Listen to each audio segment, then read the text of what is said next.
Assalamualaikum warahmatullahi wabarakatuh. Perkenalkan, nama saya Desma Ananta, NPM 19514013 dari semester 4 Fakultas Kesehatan Prodi Perawatan Universitas Mitra Indonesia. Di sini saya akan melakukan penyuluhan kesehatan tentang HIV/AIDS di kalangan remaja untuk menyelesaikan ujian praktikum mata kuliah perawatan HIV/AIDS dengan tema NABZA. Adik-adik, waalaikumsalam. Ya, gimana kabar hari ini, sehat? Sehat. Ya.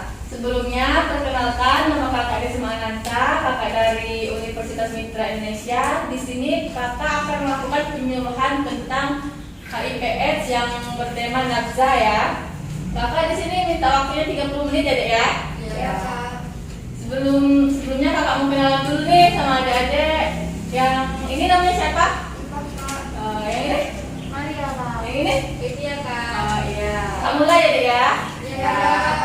Sini ada yang tahu apa itu NABZA? NABZA itu obat-obatan yang dilarang. Ya, NABZA ini sama seperti narkoba ya. Ada narkotika, psikotropika, dan zat adiktif adalah bahan yang berbahaya yang mempengaruhi kondisi kejiwaan atau psikologi seseorang, baik itu pikiran, perilaku, ataupun perasaan seseorang, di mana efek samping dari penggunaan obat ini adalah kecanduan atau menyebabkan ketergantungan. Ada yang tahu nggak gimana cara penggunaan narkotika itu? Ada yang disuntik, ada yang dihirup, ada yang dibakar. Ya, salah satu jenis penggunaan narkotika adalah penggunaan jarum suntik yang bergantian sehingga dapat menyebabkan penyakit HIV atau AIDS, gitu ya. Di sini ada yang tahu apa itu HIV atau AIDS? Penyakit menular. Ada lagi? Enggak.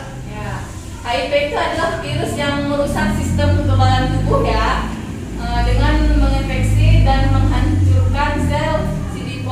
Di sini ada yang tahu nggak apa itu tanda dan gejala dari HIV? Berat badannya turun. Ya, terus? Diare. Terus? Lemas. Ya, di sini tanda dan gejala dari HIV itu ada sariawan, sakit kepala, kelelahan, radang tenggorokan, nyeri otot, terus ruam-ruam pada kulit gitu ya, terus pembengkakan kelenjar getah bening. Di sini ada yang tahu nggak tuh gimana cara pencegahan HIV? Enggak pakai narkoba. Terus? Enggak seks bebas. Ya, di sini ada 5 cara pencegahan HIV ya. Yang pertama itu tidak berhubungan seks, maksudnya tidak berhubungan seks bebas gitu ya, tidak berhubungan di luar nikah gitu.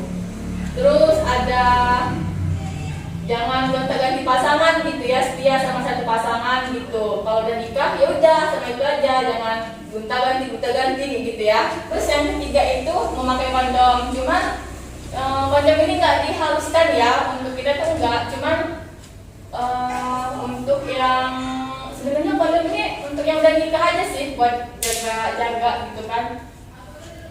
Kalau yang belum ada ikatan gitu ngelakuin seks bebas pakai kondom ini ya salah juga sebenarnya ya, itu nggak dibolehin ya.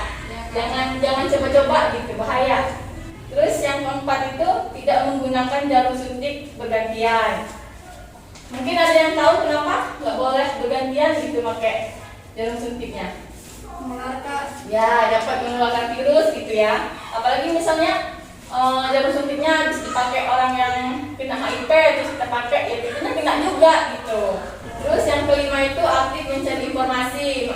Misalnya kita itu kayak apa ya, itu kan di Google tuh banyak tuh gimana cara-cara pencegahan. Nah, kita bisa searching gitu, bisa cari informasi lewat Google gitu ya.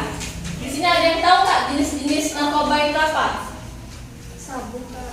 Ya, ada ganja, ada sabu, heroin, terus ekstasi. Terus yang selanjutnya ada dampak narkoba. Ada yang tahu apa aja dari dampak-dampak narkoba? Canduan. Ya, Yang pertama itu dampak fisik ya, misalnya dari fisiknya itu ada yang kayak kena gagal ginjal gitu, kanker hati, cacat janin, terus terkena HIV sama penyakit TBC gitu ya.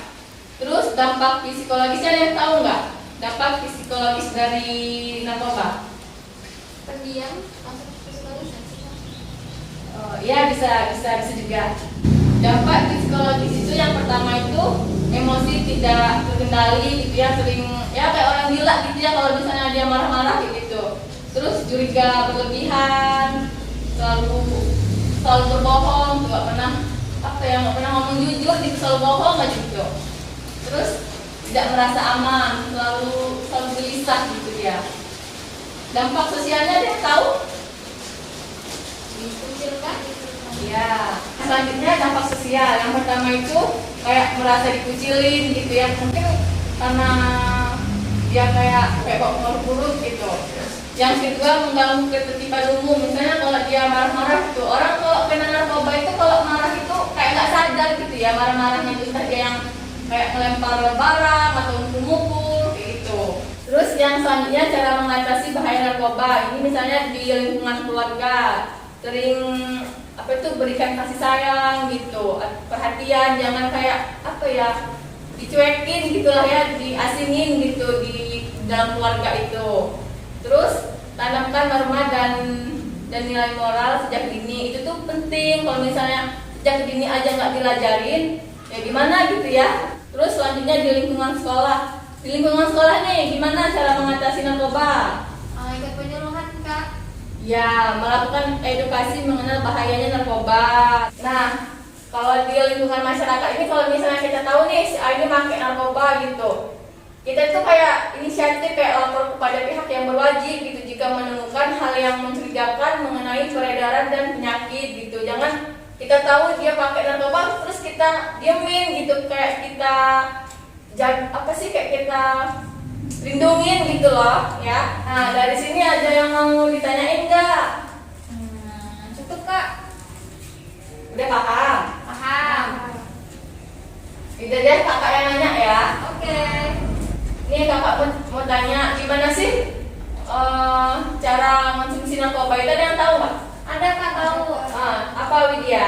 Dihisap, dibakar, Ya, disuntik. benar. Terus jenis-jenis narkoba ada yang ingat apa tadi yang kakak jelasin? Ada Kak. Apa? Sabu, ganja. Ya, heroin gitu ya. Ini kakak ada leaflet, ini kakak mau bagiin ke adik-adik buat adik-adik belajar ya. Disimpan ya, jangan buang ya. Oke. Ya. Makasih Kak. Ya. Itu dibaca ya adik-adik ya, jangan dibuang ya. Iya Kak. Ya, soalnya itu ilmu. Itu semoga apa yang kakak sampaikan tadi bisa bermanfaat ya buat adik-adik. Iya. Saran kakak jangan pernah coba-coba narkoba ya, karena itu bahaya, bisa merusak masa depan kalian gitu. Oke. Terima kasih ya atas waktunya. Kalau misalnya ada salah kata yang kakak ucapin, kakak minta maaf ya. Kakak akhiri, wassalamualaikum warahmatullahi wabarakatuh. Waalaikumsalam warahmatullahi wabarakatuh. Sekian penyuluhan kesehatan HIV/AIDS pada remaja dengan tema NAPCA. Saya akhiri, wassalamualaikum warahmatullahi wabarakatuh.